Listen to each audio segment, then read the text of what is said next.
So we got a 2004 S-Class in the shop today. It's been randomly shutting down when they're driving. Last time it came in, which was a few days ago, tried to scan it, couldn't scan the ECU or TCU. Checked a bunch of the main fuses. A bunch of the main fuses didn't have power. Now, though, of course, ironically, once it's actually in the shop, now the TCU and ECU are scanning. I'm still scanning the rest of the car. But those two came up with codes, so we'll go from those codes, see if those codes have anything to do with what's been happening with it. One, it had a crank no start. They said they were stuck in a parking lot for about 20 minutes, and then it started up after that. Also, I checked a bunch of the fuses. Those didn't have power last time at all. So I'm gonna check those fuses again, see if now they have power. Maybe it's a bad ground, could be a bad computer, which with what they've been saying and how intermittent things are and the weird messages that have been coming up on their screens that just don't make sense, that's more what I'm leaning towards. We're going to be using the scanner, the multimeter, and all data to figure this out. I'm also going to need this kit here. This kit here is a master set for doing all of your different types of connectors. Allows me to basically pin into any connector on any model of any vehicle. And they're color coded, which is nice because then you can keep track of things a little better. So we'll see. And now we got codes on airbags, on the seatbelt retrievers for left and right side. Occupancy has codes, like just shitloads of codes. So it's got to finish scanning those 3 lines there. Then we will know what the whole system looks like. Hopefully we can figure this out, because right now I have a feeling that it has to do something with the computer, possibly. That's what I'm going to look at. I'm just going to see here. This is your ECU, right rear of engine compartments. This is the main computer here. So that's everything it can control. So it can easily, especially because it runs a fuel pump relay, shut down the car. And obviously it can shut down the car. It runs everything. Fuel pump is green, start is orange. So I would say we'll be checking that wire, which is 19 on connector C4. Fuel pump relay, no. So this one has absolutely nothing to do with the fuel pump or the throttle. So odds are it's gonna be this computer that's having an issue, not so much this one on the right. They're also saying it felt like it kind of had a miss, which this controls injectors 2, 4, 8, 3, 6, and 7. Very well could give you a misfire. So where does this red line here go? That goes to the air pump at the top front of the motor. So maybe that's why that was dead, is because that wasn't active. This side runs off a separate fuse as well. We'll have to see. It definitely is 2 different computers if there's 2 fuses. There is so many codes. Let's get the hood popped and that compartment opened up. What the hell, Mercedes? There we go. If you're ever working on Europeans and you have ones with gas struts that don't work, like this one, get yourself one of these little clamps. These clamps go right over the actual strut, and then you can, it's kind of hard to do with one hand, but normally you have to. If your struts aren't working, you got to hold the hood up somehow. I'll throw a second one on the other side. You don't necessarily need to. It's not like this is going to fail, but at the same time, I don't like supporting the hood from only one side. Okay, so the compartment we're looking at here is right here. So unlock that. There we go. Okay, so yes, there is 2 computers in there, which is good. I was assuming one was the transmission computer, but according to this diagram, it's not. Let's just see here. So this is saying that that computer on the left side is controlled by fuse 30, which is a 20 amp. So let's get a light set up over here so we can see what we're doing. Great, yeah, that's what I thought. They're not numbered. Well, we got to figure out where that fuse is. Might be in here, but this is the battery. Doesn't seem big enough to be a battery. Seems the right size to be a fuse box though. Look at that. So it's saying this is the right front fuse module relay. What we're gonna do, we're gonna get out of this, because this is the non-OE diagrams that I'm using. This diagram. Come on, Mercedes. Okay, so this is left fuse box. This is right fuse box. This is rear relay and control module fuse box. And this is the cockpit fuse box. So, first thing to do is find fuse 30 is going to be in the right fuse box. The thing is, that looks like it's this one, which it is. I don't know why they're calling it a right fuse box. It's the left fuse box. You can pull fuses to check them, but one, that's more work. And two, just because a fuse is good doesn't mean it's transmitting power. There can be corrosion. Something's telling me it's not going to be, but oh no, I'm wrong. Okay, so these two 20 mils, so that one's got power, and that one's got power. So the 220s powering the computer are good. This is done now, so let's see what it's saying. So ECM, crankshaft position sensor, and load limit is active. Go back to here now that we got some codes. Oh yeah, that's nice and clear. Thanks, bud. Go back to it. Thank you, Mercedes. That's so clear. Also, it's saying it's on the right side when it's not. This is on the left side. They got the left and the rights mixed up.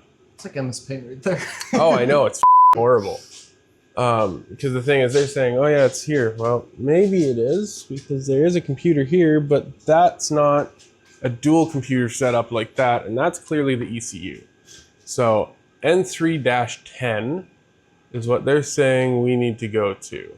N3-10, if we look here at the diagrams, I might have to use Mercedes' really super blurry diagrams. Yay, love that.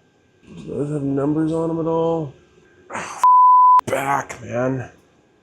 So one thing it didn't say in all data for some reason, but it's just kind of good standard practice, is whenever you're gonna open a trunk, or not open a trunk, whenever you're gonna like undo a computer, always, always, always, always disconnect the battery. Aha! Okay, so there's your negative. Take that off, unplug those computers, take a look at all the connectors. Anything that's like Audi, Beamer, Mercedes, they're all here. Volkswagen sometimes is in the front. Actually, Volkswagen most of the time is in the front. But Audi and everything like that, and BMW, those are always in the rear of the car. Okay, so the scanner's lost power, which means the ECU's lost power. Which means now we can safely take a look at these connectors. How do these connectors function? Is it just a pull back? Yeah, look at that. There we go. Now, does it tell me which connector this is? I'd love to assume this is N3-10, but I'm not going to assume anything when we're doing diagnosis. This is what goes over there, which is what splits over to there. So I'd say this is going to be N3-10. If we look here, that's fun. Why is everything labeled that? Right like that. Then we'll check pin 26, and we have green. So this is our one, this is our module, this is our connector. We need wires 13 and 26, which is a green and a white. Wow, that's really precise, Mercedes. Oh, you're in the back somewhere, I guess.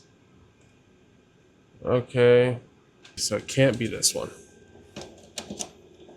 Which means it's gotta be that first one we were trying. So all these connectors to hold all the wires in have a zap strap that runs around them. That's why I have so many little zap straps. It's because they gotta be the right size or else this ain't gonna work.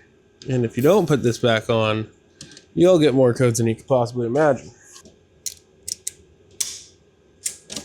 Okay, that's fixed. So we'll leave this computer alone for now, because I don't think it has to do with that one. I think it's more this one now. So hopefully 37 and 28 actually makes sense and they're the right colors.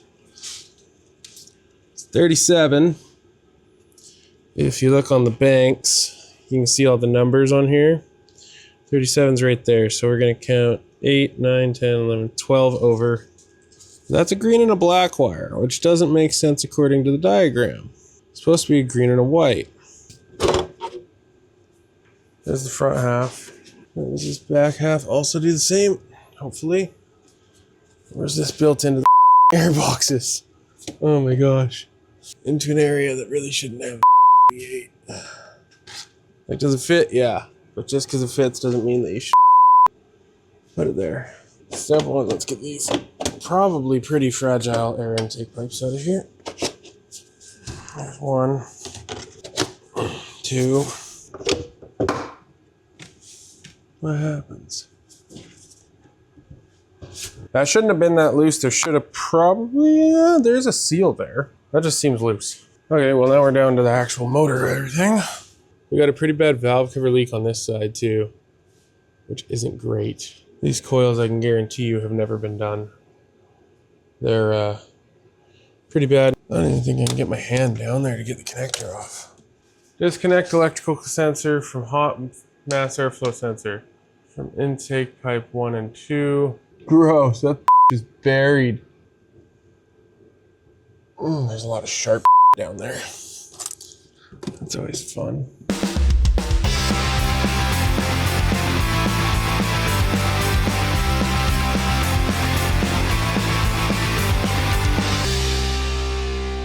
Looked at the crank sensors. There's a possibility that it's having an issue. If it's not the crank sensor, then it's the flex plate, because there's a cage on that plate that communicates with the sensor. That plate is fairly rusty, so there's a good chance that it's that plate. Then there's a decent chance that, well, it's either the plate or the sensor, one of the two. Anyways, so now we're in the Evo wagon, going to Lordco, picking up the sensor. Then we're gonna go to Subway, get some food. Then I need to get a used flex plate because you can't get them new, but I found a good used one that's in really good shape. So get a used flex plate. Once the used flex plate's in, put the tranny back up, and then everything from there that has to do with that sensor is new. So there couldn't be any further issues. I've already confirmed the wiring is good, so we know it's not that. So that'll definitely fix it. And yeah, we'll just have to kind of figure it out and go from there.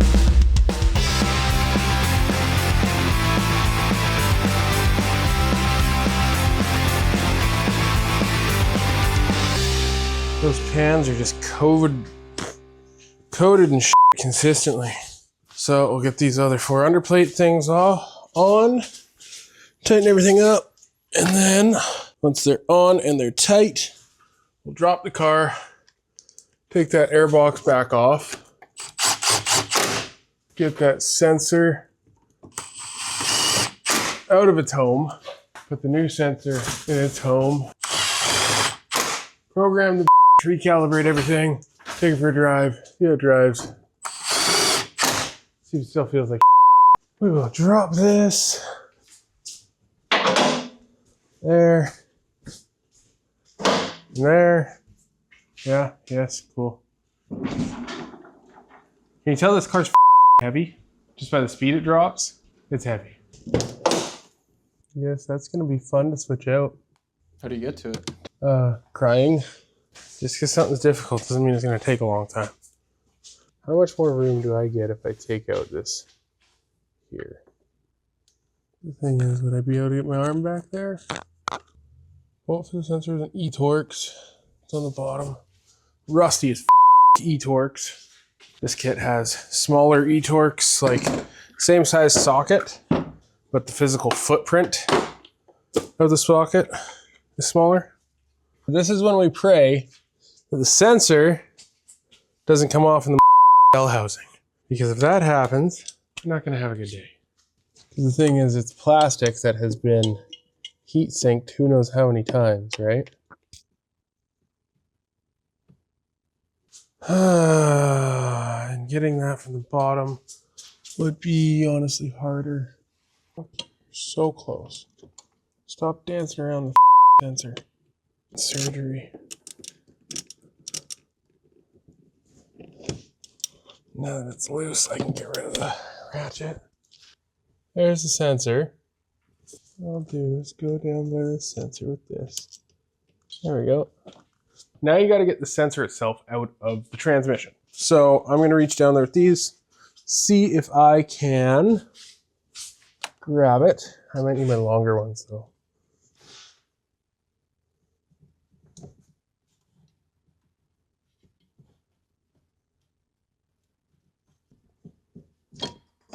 Okay, there's that. Now, one thing we can do, just to kind of semi-check whether or not it's this or the flex plate. Internal resistance test, specified value should be between 600 and 1200 ohms. So what I'm gonna do is check this.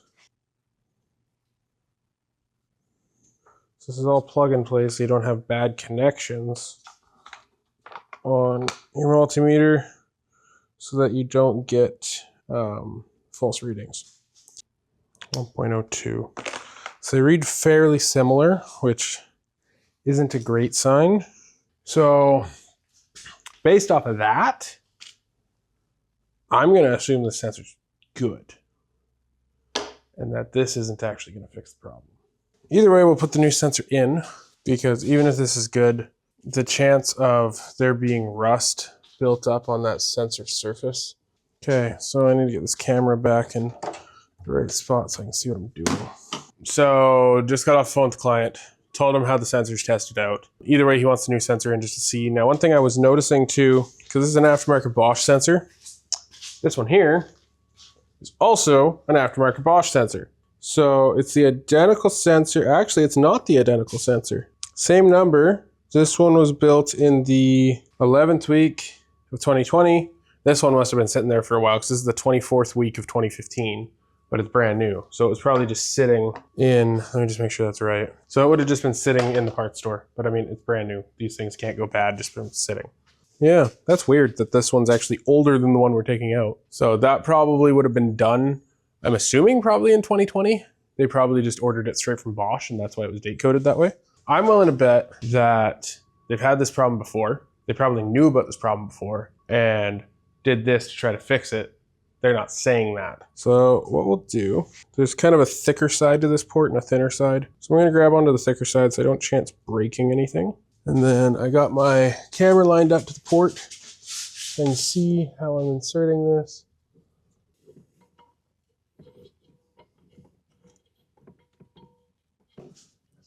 And there we go. Okay, so new sensor's in. So now I gotta get, wires, don't disappear on me. Now, before I forget, one thing that they were saying online, which I definitely makes sense. This is dielectric grease. Dielectric grease allows your connections to still make a connection, but it doesn't allow anything to get in between your connections. But it still allows it to still do its job and make the connection. So I've pulled the connector up here. And then what I'm gonna do is just put a little bit right there. And then as I push that connector in, it will insulate the connection.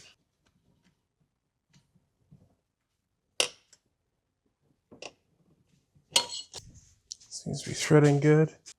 That's what I didn't want to happen. One of the 10 things I didn't want to happen. But I'm not done tightening it, but I wanted to get the tape off before it's super tight, because if it's super tight, what it can do is actually lock. Now it's just down to the last one. At least I hit the ground. At least I hit the ground. What was it? That was my socket.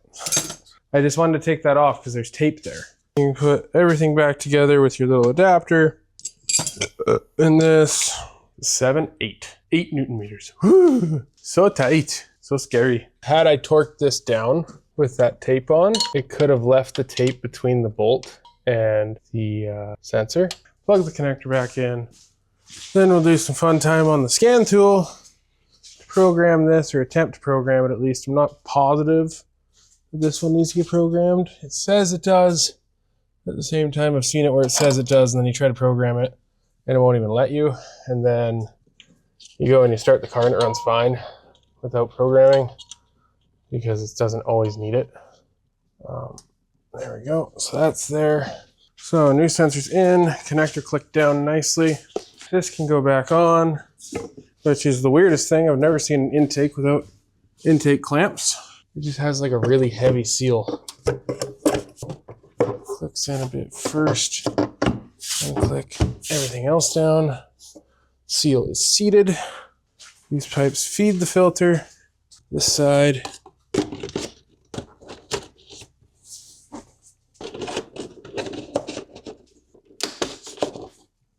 Then you put your little Mercedes cover back on so it looks all pretty, but no one knows there's a motor there because apparently it's illegal to have engine in your car. Only reason I can think is they keep putting these stupid covers on everything. Like, holy we got a nice, beautiful V8. You know what we're gonna do? We're gonna cover it in plastic.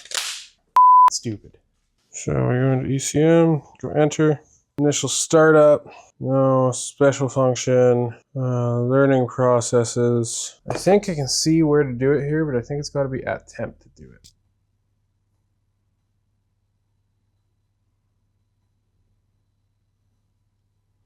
Okay, so we have to be in third gear at 2100 RPM with a coolant temp of 70 degrees centigrade to do this correctly. Huh? Are you serious? Okay, so we gotta pull it out and warm it up then, I guess. So it's gotta be at over 70 degrees centigrade to do that. And we have to be driving it to do that. So that's fun. Okay, so to do the initialization for the crank sensor, coolant needs to be above 70 degrees centigrade, which isn't hard. You gotta be in third gear at 2100 RPM. Now, the thing is, to do that, I'm not sure what speed that is, but this is an S-Class. So I'm willing to bet that's faster than back road speeds. And you gotta hold that for 30 seconds, which means we might have to do this on the highway, which can be sketchy because programming while you're driving, while on the highway, just doesn't seem smart. Everything's together? Yeah, cool. This is the one that doesn't even start. I'd cry. Kind of. We're warming up the car and driving it to be able to program the sensor. Why? Good old Mercedes. It kind of does whatever it wants to. 2100 RPM in third is 60. Okay, so we can hold that for 30 seconds, pretty easy.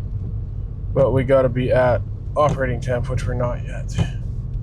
Definitely seems like it's running better.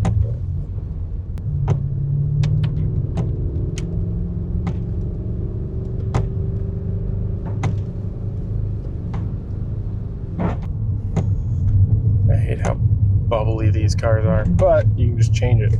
Love that part of this. To do it correctly, you need to have this at above 70 degrees centigrade for your coolant. You have to be in third gear. You have to be above, or you have to be at 2100 RPM. And on top of all of that, you need to hold that for 30 seconds. So first thing, I'm just gonna take it on a little bit of a highway run to the next lights to warm it up. Plus it'll let me feel how this thing drives on the highway. I've never taken this on the highway yet.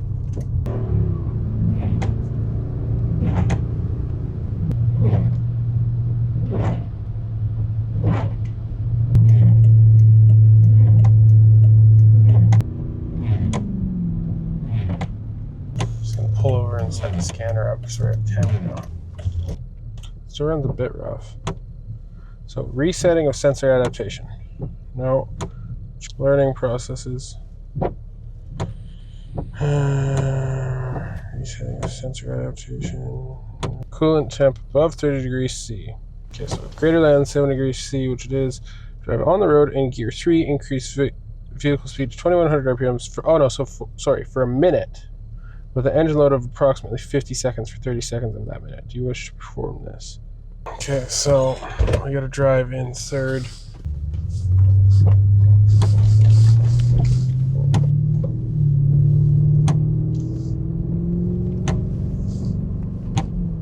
Why'd I pick like the most corner happy road to do this on? I don't know. Oh, better hold on. These are all 30 corners. Is there not a better place? There is. What? There's just not a better time. Already started the adaptation. If I stop it now, it's gonna freak out at me.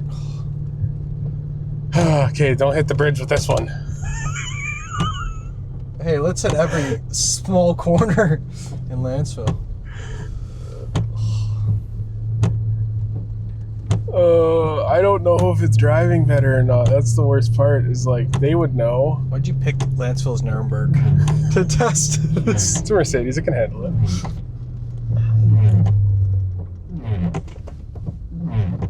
Alright.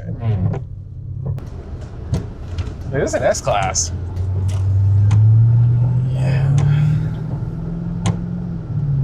This is what like Putin would have ripped around back in the early 2000s. Yeah, back in the early 2000s. Well, yeah, now he's got a new S-Class. Actually drives pretty good for being as old and high mileage of a car as it is. Actually, I don't even think this thing's that high in mileage. Yeah, 179,000 K.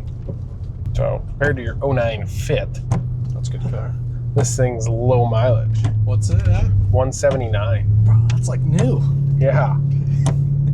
Thing is, 180 to 210 is when Euros need maintenance, when they need all the expensive that no one wants to do. Wouldn't it make more sense for European people to have Japanese cars? Why? And Japanese cars, or people have European cars? Why? Because the European cars only work if you maintain them well. The Japanese people maintain their cars well.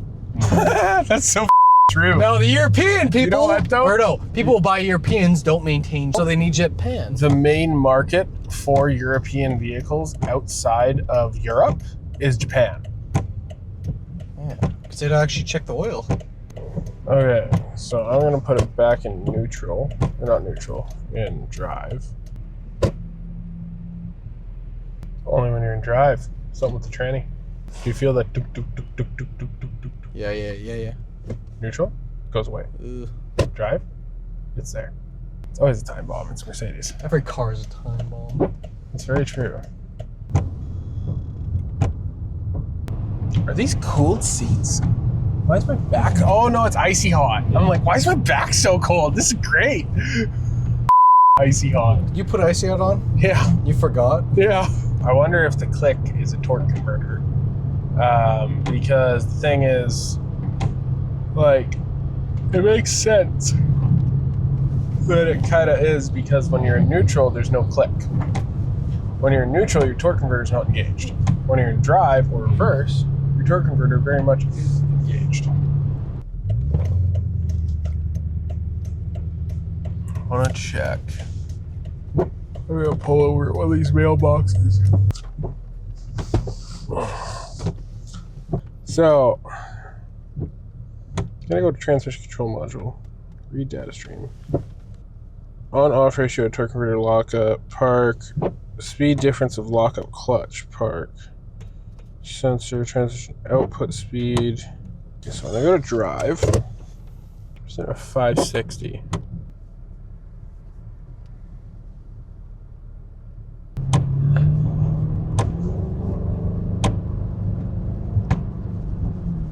No, technically, changing from sport to comfort should change how the torque converter feels.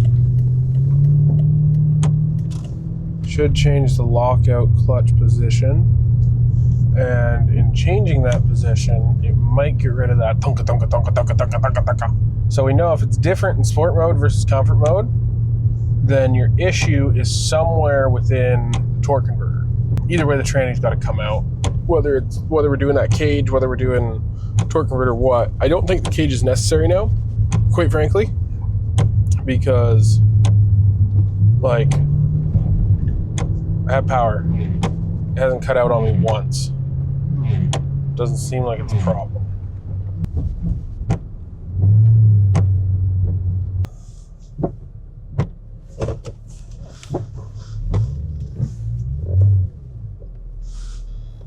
I wonder if that's the smell of the torque converter burning up.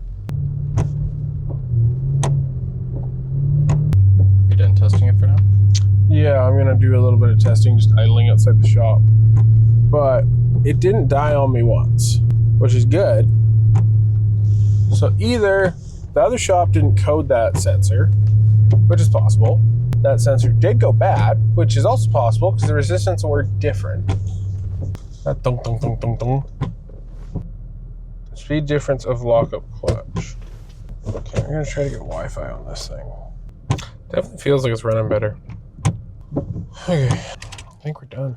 Okay, so we took it on a drive after putting the new sensor in. Drove better. It didn't stall on us like what they were saying. They were saying sometimes they'd have no power, sometimes it would die on them, all this stuff. Sometimes they wouldn't even be able to start it. No engine lights came on the whole drive, which was good. I didn't feel any issues. I did notice when it's in drive and you're stopped, it kind of goes dunk, dunk, dunk, dunk, but that's one thing. But as far as the sensor goes, I think it's fixed. I don't think they should be having more issues with it. I can't confirm that because the ring inside is rusty. So they might, but they might not. So yeah, we got her done. I'm tired, so I am gonna go do something, but not this. So bye.